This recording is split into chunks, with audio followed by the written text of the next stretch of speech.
The sun was dipping low, casting a warm glow over the quiet suburban streets of Oak Ridge, where I'd settled 2 years ago, chasing peace after a life that had thrown me more than a few curveballs.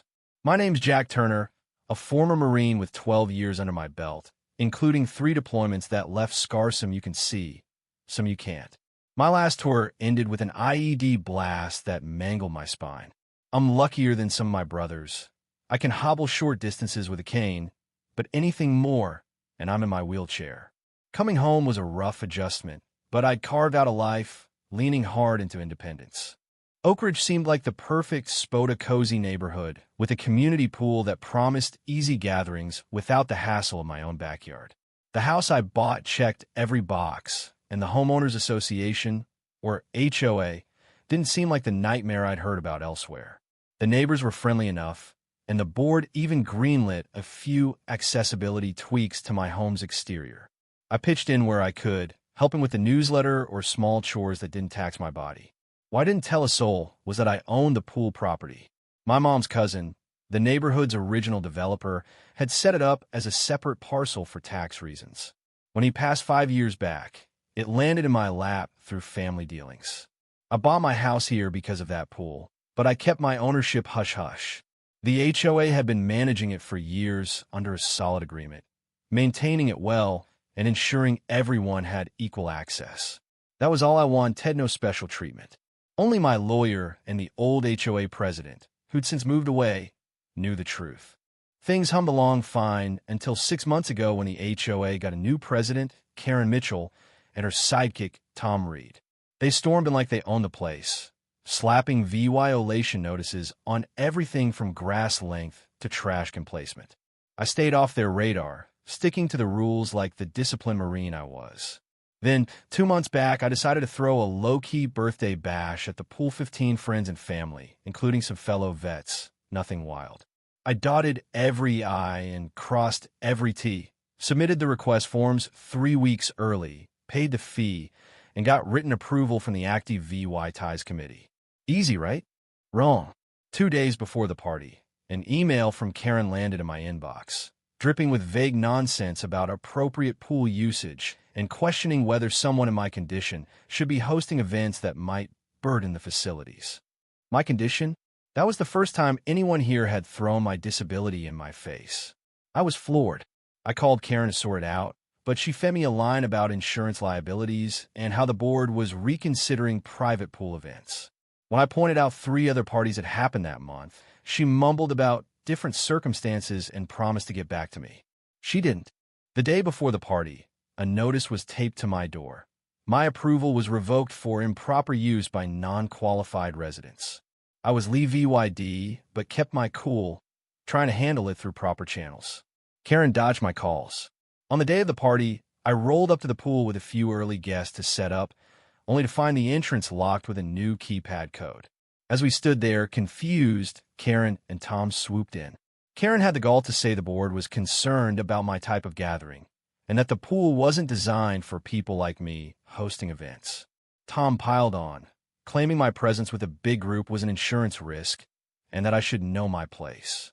When my buddy Mike, another vet, pushed back, Karen sneered, "We need to consider the comfort of all residents, and some people feel uneasy with certain elements." My blood boiled, but I held it together, years of military discipline kicking in. My sister, Lisa, was quietly recording the whole thing on her phone, unnoticed by the dynamic duo. I looked Karen dead in the eye and said, "This isn't over," before we left. Canceling the party was humiliating. I called my guests to apologize, then got to work. That night, I dug into the pool's paperwork, the HOA agreement, and laws like the Fair Housing Act and the Americans with Disabilities Act. The agreement was airtight. The HOA had to maintain the pool and ensure equal access without discrimination. Any discriminatory move was a breach, grounds for termination.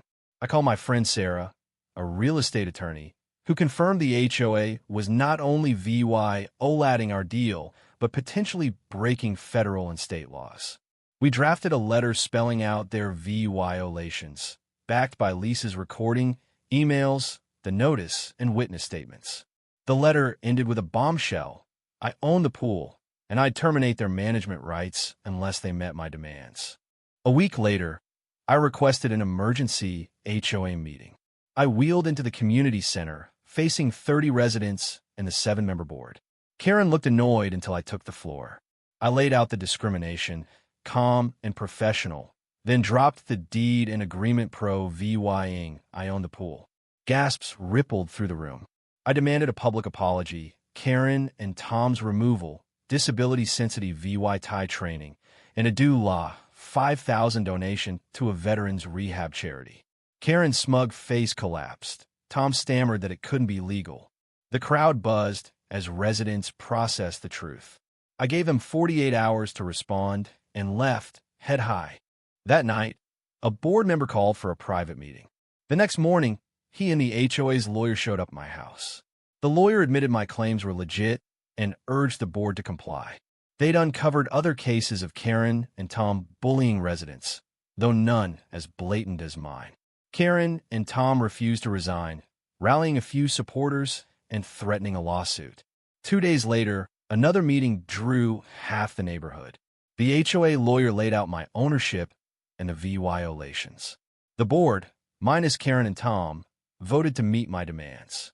When Karen tried to block it, the others ousted her and Tom for breach of duty. A new interim president apologized to me and the community. But I wasn't done. I saw a chance to do more than win a fight. I offered a deal.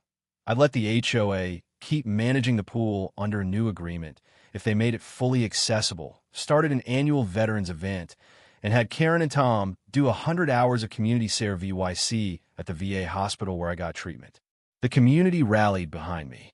Neighbors shared their own horror stories: an elderly woman shamed by Karen for walking too slowly, a dad whose autistic son was banned by Tom for being disruptive. The board signed the new agreement with clear anti-discrimination rules and accessibility mandates. Over the next 3 months, the pool got a full makeover: ramps, a lift, shaded seating.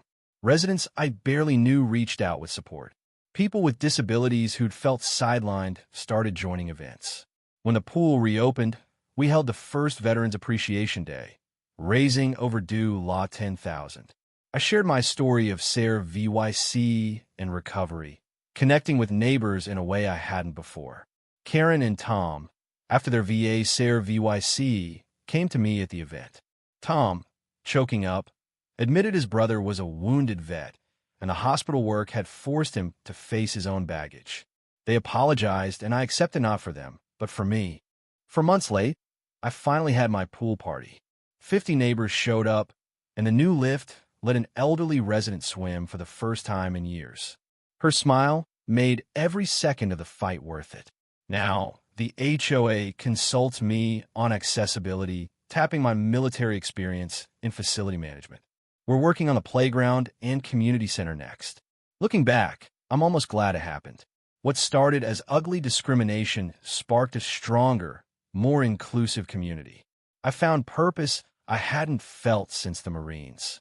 The pool's now named after my unit, a quiet jab at Karen and Tom every time they swim.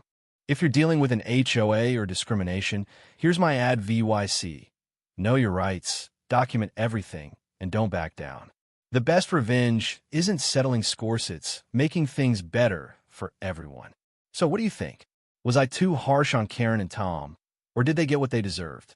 Should I have pushed for legal action instead of a compromise? And how far would you go to stand up to a bullying HOA? Drop your thoughts below, hit that like button if this story fired you up, and subscribe for more real-life drama. Let's keep this conversation going.